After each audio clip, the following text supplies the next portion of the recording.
Hello, my name is GunjPatel, and today I'm going to show why the novel Frankenstein by Mary Shelley is a great piece of literature. To begin, I shall give a summary of the novel. The novel itself begins with a series of letters from an explorer, Robert Walton, to his sister, Margaret. Walton is the captain of a ship headed on a dangerous voyage to the North Pole. Robert meets Victor Frankenstein, who tells him his story. Victor begins his story and tells Walton how his childhood companion, Elizabeth, enters his life. The story is then fast-forwarded to Victor growing up and preparing to go to university. Just before Victor leaves to go to university, his mother catches scarlet fever from Elizabeth, whom she has been nursing back to health, and dies. Several weeks later, still grieving, Victor goes off to study at the University of Ingolstadt. Victor attacks his studies with enthusiasm and, ignoring his social life and his family, makes rapid progress. Fascinated by the mystery of the creation of life, he begins to study how the human body is built. After several years of tireless work, he masters all that his professors have to teach him. He decides to begin the construction of an animate creature. One stormy night, after months of labor, Victor completes his creation, but when he brings it to life, its awful appearance horrifies him. He kicks the creature out, abandoning him. One day, Victor falls ill due to his fatigue.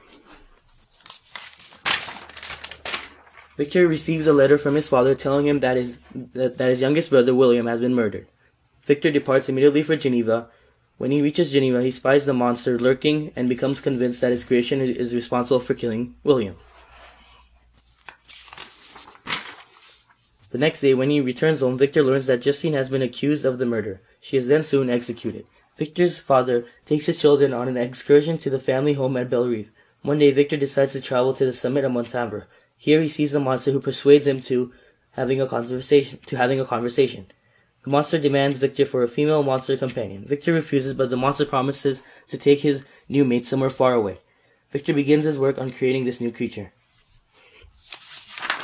One day, thinking of the consequences, Victor decides to throw the female monster into the sea. After returning to shore, a group of Townsville people convicts him of the murder of Henry Clerval. Victor goes to jail for a while until his father comes to prove him guilty. After returning home, Victor and Elizabeth decide to get married. On the night of the marriage, the monster kills Elizabeth, which leaves Victor furious. Victor then decides to find the monster and kill it, which leads him into the ice and snow of the north, where he meets Robert Walton. Robert decides to postpone going to the north and decides to return back home. Just before the ship is set to head back to England, Victor dies. Several days later, Walton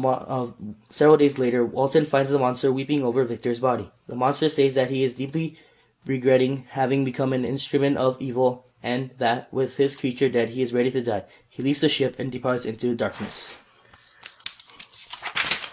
Now I shall give 3 reasons why Frankenstein is a great piece of literature. First reason is the critical commentary. The second reason is the universal truth. And the third reason is the real-life connections it makes. The critical commentary made by Shung Liang Chao is Education as a Pharmacon in Mary Shelley's Frankenstein. In this article, she states that education is a remedy and a poison. She states the concepts of tabula rasa and romanticism. She quotes that in the novel, the mental growth of the monster is imbued with Lockean empiricism. His mind begins as a tabula rasa to be written on by observation and sensory experience. For romanticism, she quotes, Mary Shelley, among others, contributes to this theme in Frankenstein by presenting the contrary of Frankenstein's education and of the monsters.